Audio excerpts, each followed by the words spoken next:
السلام عليكم ورحمة الله وبركاته. الحمد لله وكفى وسلام على عباده الذين اصطفى أما بعد. So in our today's weekly lesson about the Adab and Islamic minimalism, we are going through the chapter Ahkam al-Thimari wal-Jallalati wa Adab al-Shurbi wal-Nawm. We have taken part of this chapter. Let's take the remaining part. So page number 57 and read from here.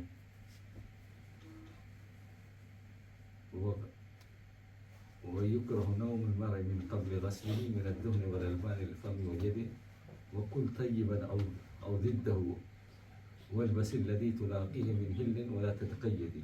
Okay, حمزة؟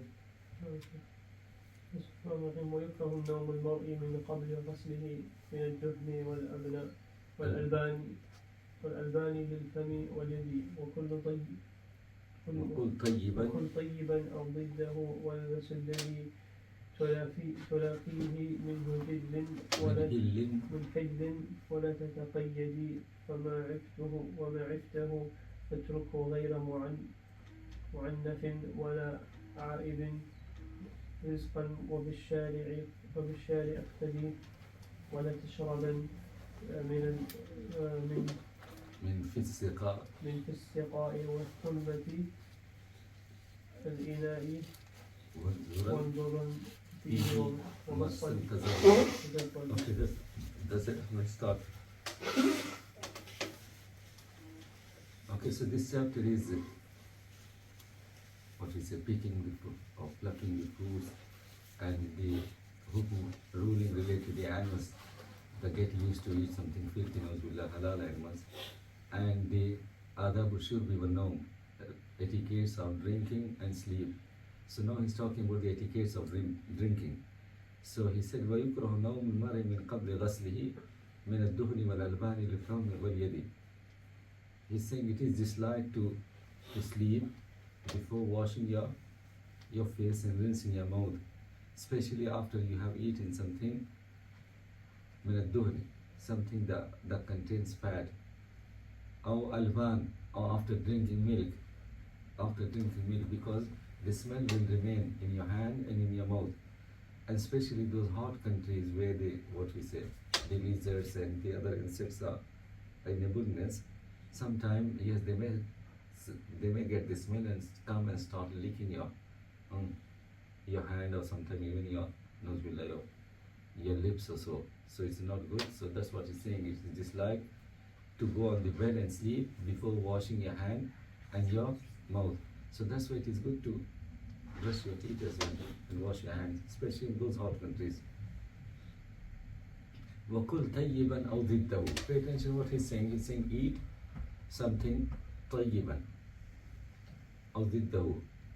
Okay, when he said طَيِّبًا أَوْ ضِدَّهُ, it doesn't mean eat it طَيِّب or خَبِيث, نَعُوذُ بِاللَّهِ. طَيِّب is something nice or something good. ضِدَّهُ is opposite. He does not mean that. He means كُلْ طَيِّبًا أَوْ ضِدَّهُ, mean eat something posh, something very nice, or something simple. Okay, for example, sometimes you want to eat something really good, and sometimes you eat whatever is available. So that's what he's saying, كُلْ طَيِّبًا, meaning eat well, أَوْ ضِدَّهُ, or something that is simple, not that much good, halal, but not that much high type food also. And that is the sunnah, whatever is available. If something good or nice has been prepared, yes, enjoy and be grateful to Allah.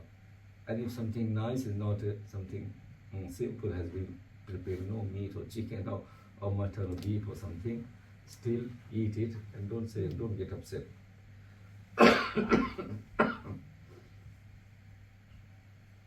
And that's what the sunnah of Prophet sallallahu alaihi wasallam.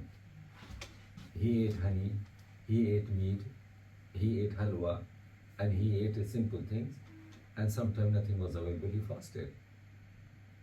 Okay, so his life was like Ibn al-Qayyim and Shaykh al-Islam would say that his sunnah was the perfect one. Whatever is available, good means something nice like meat and nice curry also, yes, he enjoyed. And if something simple was there, still he didn't say anything. If nothing was there, he wasn't still upset. He would say, okay, let me fast then today. So that's what he's saying. كل طيب أو ضده والبس الذي تلاقيه من هل and dress. Use the cloth that is halal. والبس الذي تلاقيه من هل. Whatever halal dress is available, use. I mean, no silk and nothing wrong. It shouldn't be transparent. Whatever is reasonable from the Sharia perspective, the cloth or dressing, use. ولا تتقيدي, and don't be very particular. This brand, that, like some youngsters especially. I think that is the age once they also get a little bit mature, then yes, they don't want to spend a lot of money on the brands or so. ولا تتقيدي. Whatever halal dress is available, use. Okay, sometimes you can use a nice dress as well, especially for Juma, especially for Eid, new one and nice one. Remember the hadith, Umar radiallahu anhu bought something nice for Prophet sallallahu alaihi wasallam. Said, "O Messenger of Allah, use this for Eid and for receiving the delegates." Prophet sallallahu alaihi wasallam said, "No, this is made of silk." So he did not condemn the idea of using something nice for these occasions. Rather, the reason he rejected because the particular cloth or dress was made of silk. He said silk is haram for the men, it is allowed for women. Okay, وَمَا إِفْتَهُ فَاتْرُكُ غَيْرَ مُؤَنِّفٍ وَلَا عَيْبٍ. And this is another very important etiquette of eating and drinking. He said, وَمَا إِفْتَهُ, something you don't like, leave it. Leave it. غَيْرَ مُؤَنِّفٍ, don't be rude to the one who is presenting you with. Meaning, sometimes, yes, your missus knows that you don't like fish, for example, and she prepared the fish and brought it in front of you. Okay? Don't lose your temper and start telling her off or shouting. If you don't like something, leave it. But don't be harsh on the one who has prepared or presenting. That was the sunnah of Prophet ﷺ as well. I mean, once the meat of what you say, the halal lizard. It's not halal lizard, it's a Go is yes. Yeah. The go, what is it? Goat. No, desert. They say desert lizard. Lizard of the desert or something. it's go कहते हैं ना, I don't know what it's called in English. Sahara क्या है? Desert. Okay. Was it iguana? Chameleon, isn't it? No, chameleon is Iguana. Yeah. Sometimes you find this one lizard In the desert. of desert or something desert. Yeah, iguanas. So they are not exactly lizard. They are big one. Okay, they are big one. Yeah. So when the meat was Not the dragon. prepared and Iguana is this one. yes. No, that's yeah. What is iguana? Iguana. In English, iguana.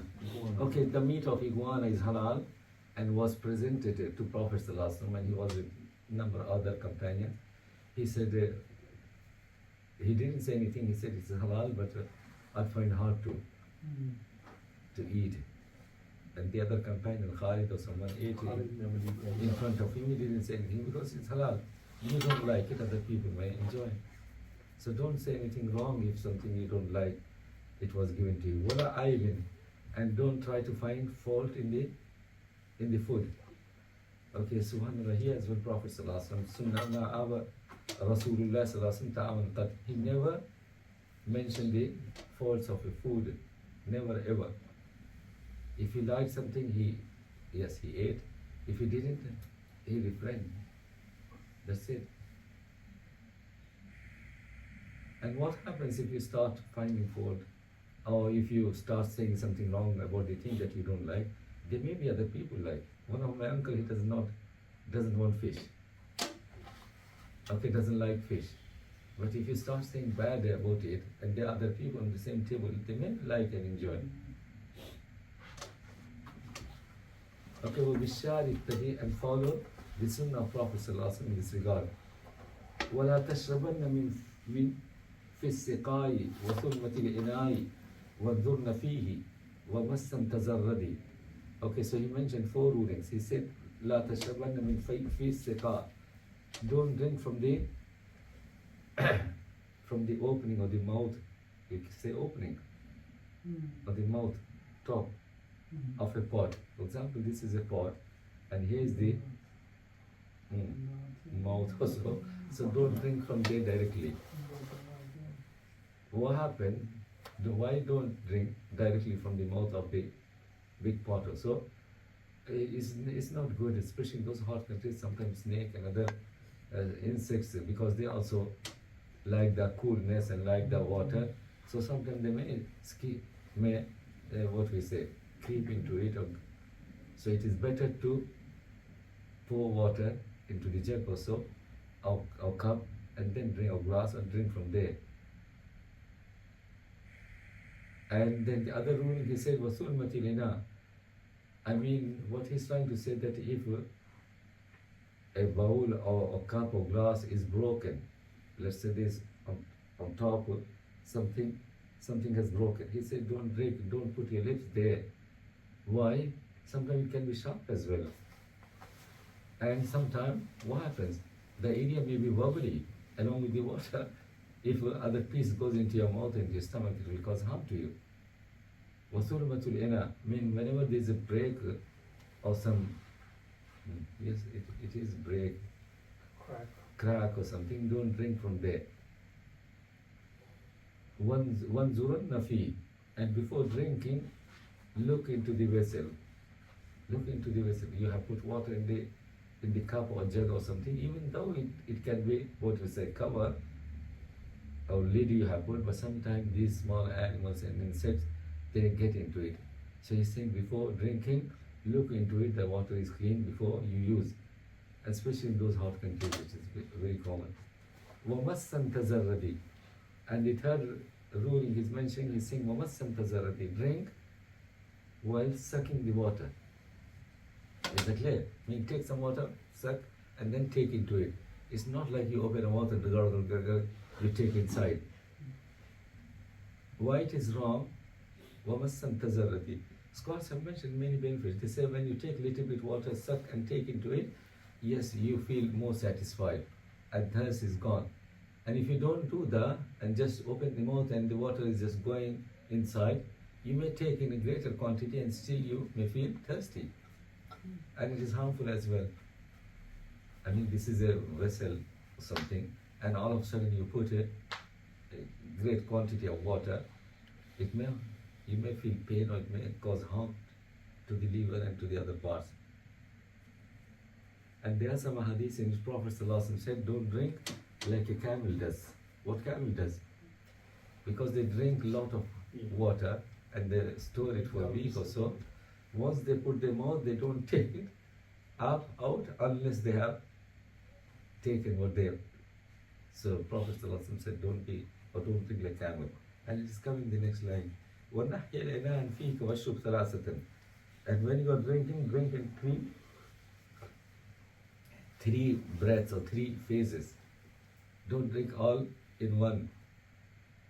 Okay, have a little bit break, take a fresh breath, and then drink, and another break, meaning in three bowls or three. Gulp, three. Not gulp. I mean, drink and give a break. Another, drink something and give a break. Take a fresh breath and then drink.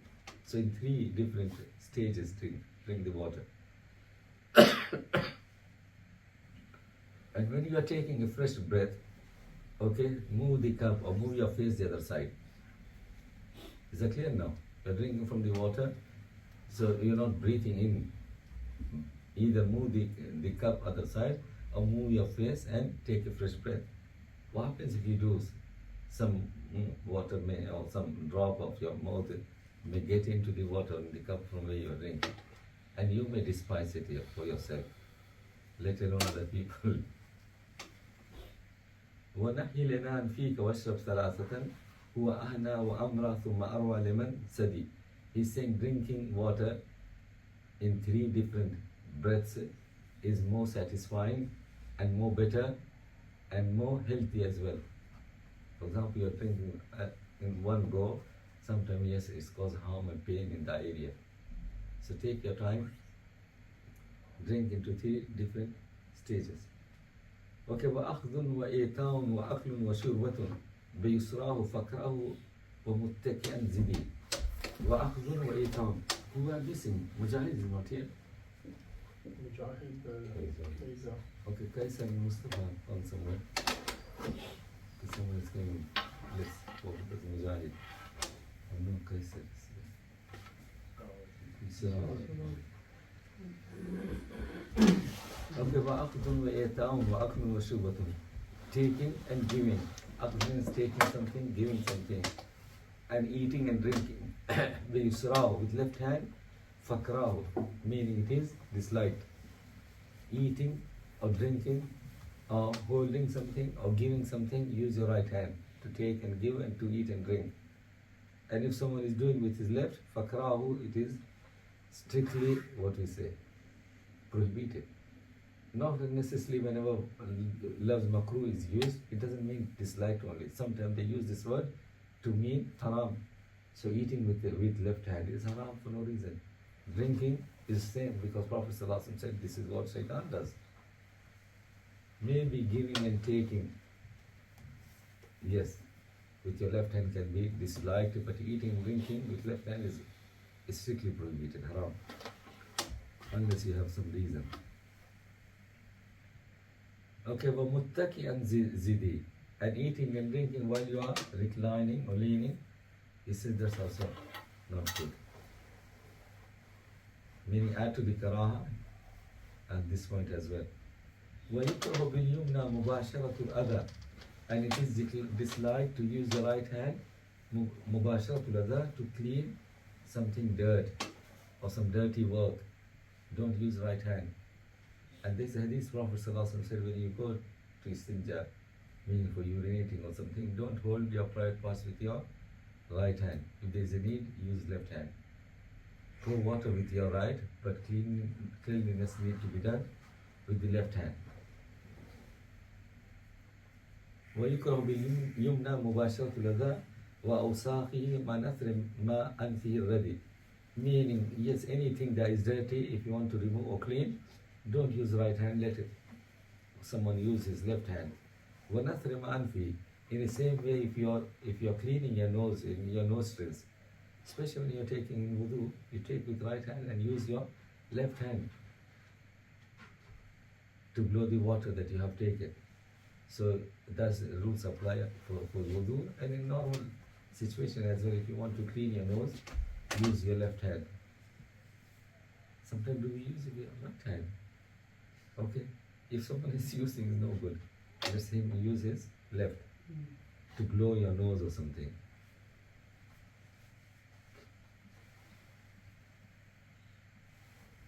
Okay, ويكره باليمنى مباشرة الأذى وأوساخه ما نثر ما في ردي كذا خلع عليه بها. And in the same way, if you are taking your shoes or your socks is off, use your left hand. كذا خلع عليه بها واتكاه على يده اليسرى وراء ظهره شديد. And he's saying واتكاه, meaning sitting in a position where you're leaning and your left hand is behind your back. For example, you're sitting on the floor and you're leaning, okay, on your left hand, and left hand is behind your back. So if you're putting this side or that side, that's fine. Why it is wrong to sit leaning on your left hand and left hand is behind your back? Because this Prophet ﷺ said this is the way the maghdubi alayhim, those people sit. So we need to avoid, not to imitate them.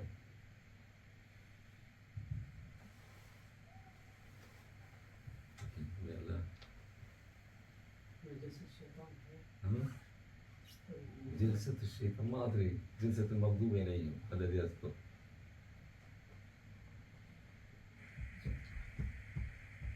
Okay, let's move ahead. ونومك بعد الفجر والعصر. He's saying dislike to sleep after Fajr straight away and after Asr. Why after Fajr straight away? I'm not sure whether the rule is applicable in these countries. I don't know nowadays when the night is really short or so, but still it is good to stay awake after Fajr until sun rises and keep doing your zikr, read Quran also, that is something really, really recommended or good. And Prophet ﷺ said, Burika li ummati fi bukuriha. That is the time when my ummah has been blessed in that time. Meaning if you want to read something or learn something or yes, or do some work, you will be blessed. And scholars say that if you have started the day in a wrong way, okay, it may have the impact in the rest of your day. And if you start your day like getting up, Fajr, staying awake until sun rises, doing zikr, reading, that is a good start. So our Salaf used to not to sleep straight away. Not to sleep after Fajr straight away. And there's a waqiyah that some of the companions went to visit Abdullah ibn Masud after Fajr. For some reason maybe. And then Abdullah ibn Masud, yes, he allowed them to enter. And when they entered, they were a little bit late, deliberately. Those wished that they didn't come in straight away. Abdullah ibn Masud asked, what happened? Meaning, I gave you the permission, the door was open, and you people took a little bit time. And then the visitor said, we thought that some people may be sleeping also, or they may need to move. So that's why we deliberately late. Then Abdullah ibn Masud said, Subhanallah, how can you think that what we say, Abdullah ibn Masud or Ali Masud or his children or household will be sleeping after Fajr? So that tells us that that was general practice at that time, that no sleep straight away. But it is hard nowadays. Yes, 11 o'clock, and when you go to the bed 12, 12:30, and then again 3:10 they are praying. What's the time today? 3:10. So how many minutes Sheikh Naik waited today? 2 minutes or 3? Okay, leave that one after. Let's move. After sunrise you can sleep, right? After sunrise, it is good to do Zohar prayer 15 minutes after 2 rakah. That's called Zohar prayer, charged prayer, Ishraq prayer, and then you can sleep. Yes. And this thing, sleeping after us, is also disliked. I don't know any hadith, but it is the saying of the Salaf that sleeping after Asr also not good, neither good for the health as well.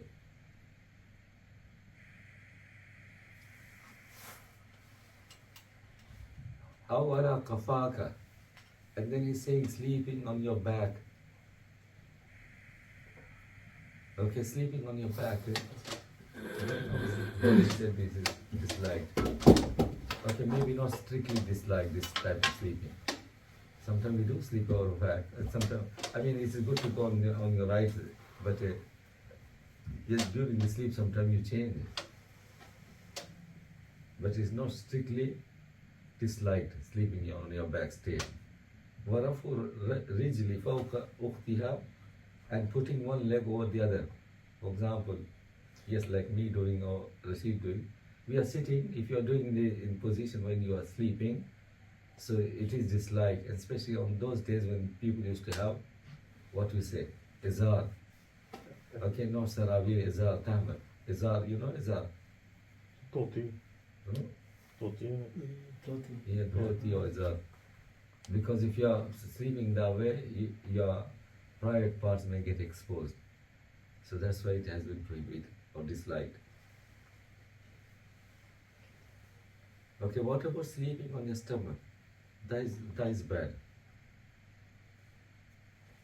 That is bad. Because this hadith says that it is this Nazbullah sleep of the people of hellfire, Nazbullah. They won't sleep, but maybe that is the way they try to take rest or something. May Allah protect all of us. Okay, وَيُكْرَهُ بَيْنَ الذِّلِّ وَالْحَرِّ جِلْسَةٌ. It is disliked to sit between the sun and shadow. For example, yes, sometimes you see some trees, they're not, what we say, dense or something. So you find, yes, part of it, what we say, you got shadow, and part of it, is still sun, okay, or no shadow. So don't sit it. For example, sitting in a way that on half of your body, sun is, what we say, yes, sun is on, and other part, shadow. So he said, don't sit between shadow and sun. I think there is a hadith that this is a sitting of shaitan, and it is bad for the health as well. So part of the body may get warm and the other part may feel cold also. So either sit completely on the shadow or sit completely in the sun if it's required. وَنَوْمٌ عَلَى وَجْهِ الْفَتَى الْمُتَمَدَّدِ. Here is the sleeping on your face, meaning on your stomach. Okay, that is strictly prohibited on this life. Okay, now let's move to other issues.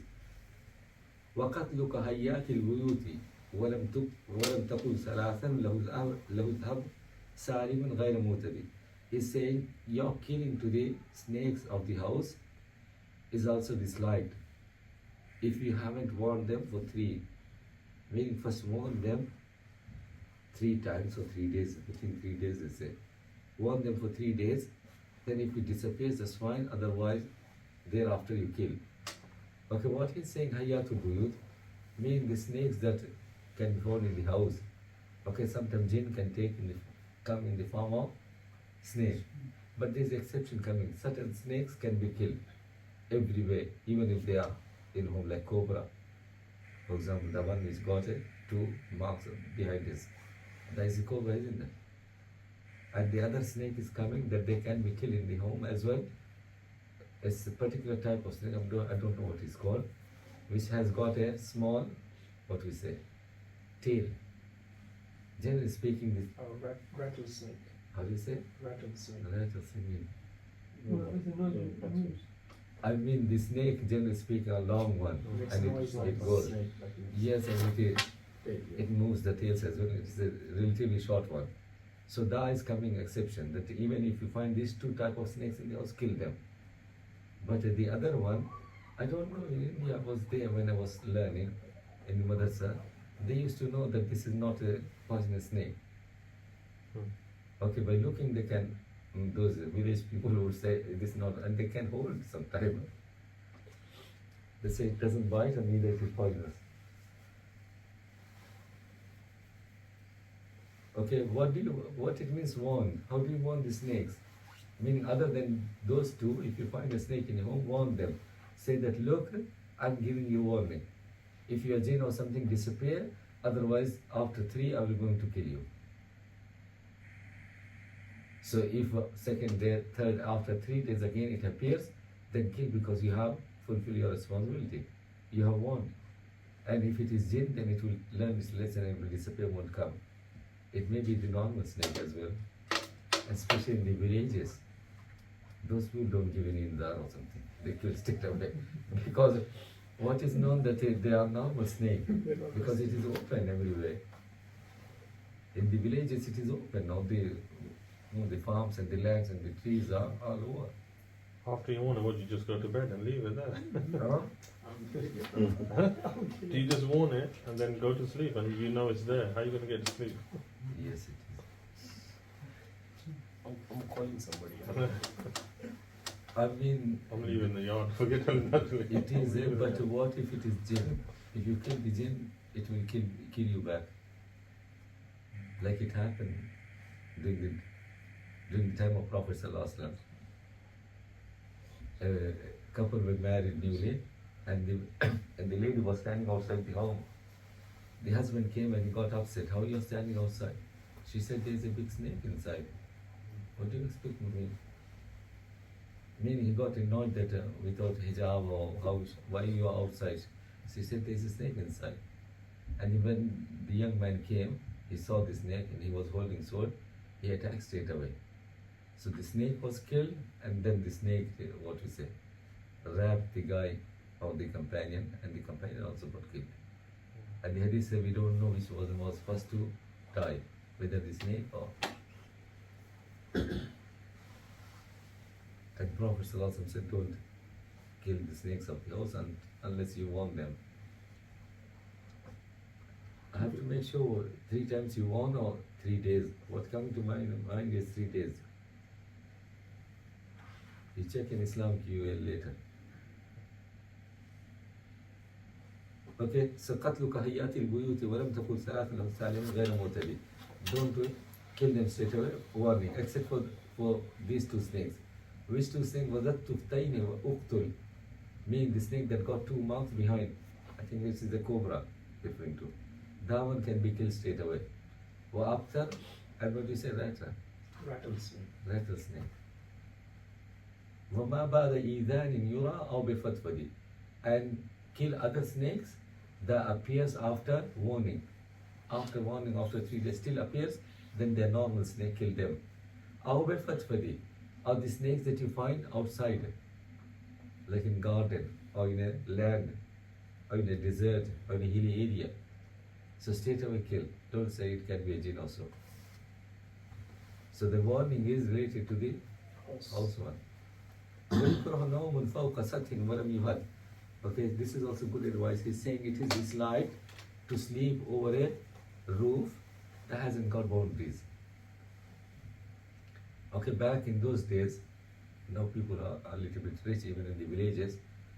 I mean, the madrasa in which I have learned the basic 3 years or so, it was in the village, and it was my grandfather's village.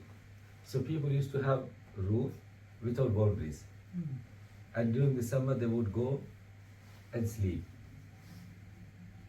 And what happens, sometimes you wake up in order to go to toilet or whatever, you are sleepy, and you may take the wrong direction, you may fall in the habit. Some people used to get injured and some even died. And my dad used to get, may Allah forgive him, he used to get really annoyed. He would say, okay, you people build all the house and you have the money, and only, what we say, 1 brick fence you could not erect, saving some money out of it, because they are saving some money. They would think this is for no reason. It is for reason. Especially when during the summer season they go and sleep up. And even the stairs, how they build, just it is stairs. Okay, they don't have, what we say, yes, barriers. That's also dangerous. So that's what it's saying. يُكْرَهُ نَوْمٌ فَوْقَ سَطْحٍ وَلَمْ يُهَدْ. Don't sleep on a roof which hasn't got boundaries, because you may fall or harm yourself. وَلَمْ يُهَدْ عَلَيْهِ بِتَهْجِيرٍ لِخَوْفٍ مِنَ الرَّدِيِّ. كَذَلِكَ رُكُوبُ الْبَحْرِ فِي هَيْجَانِهِ. Don't go traveling in ocean or in the sea. فِي هَيْجَانِهِ, when the weather is bad. Meaning people, nowadays you can get the warning, isn't it, predict the weather. So if it is said that is going to be stormy or so, why you have to go travel? You should delay. Because it is, لَا وَلَا تُلْقُوا أَيْدِيكُمْ بِالتَّهْلُكَةِ. It is like you're putting yourself for destruction. Would you say the same for traveling in a car? Huh? Would you say the same for traveling Yeah, in a it car? is the same. If the weather is really bad, unless it is something really emergency or so, if the weather is bad, snow weather and slippery, so don't, unless it is very necessary. I mean, Islam wants his followers to save and look after themselves. Okay, I have seen in Scotland, it was stormy and some people were going to enjoy the, what you say, the waves. Hiking. The waves that were coming. That's not good. Sometimes they get yes, swept and die. كذلك ركوب البحر في هجانه ووطئ النساء في السفن في نسعه. He says don't have physical relationship with your spouses when you are traveling on a boat. Why so? For 2 reasons. Nowadays the boats and ships, they are big, and sometimes you may book a room, or maybe you can get privacy, but before it was simple one, and maybe there's no privacy. And the other thing, you may cause the boat, because it used to be small, you may cause the boat to go misbalance with its activities. Yes, they used to be small, and and simple. It's true. Okay, any questions here?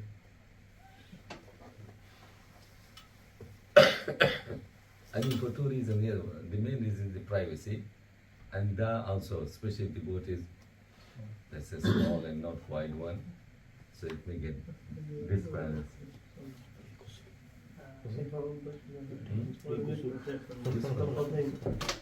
وطء النساء في السفن أيكره وطء النساء في السفن لماذا قلت أيوه قد لا يكون هناك خلوة أو شيء وإذا كانت سفينة صغيرة هذه العمليات قد يسبب إلى عدم التوازن. Okay, سبحانك اللهم وبحمدك. What is that for?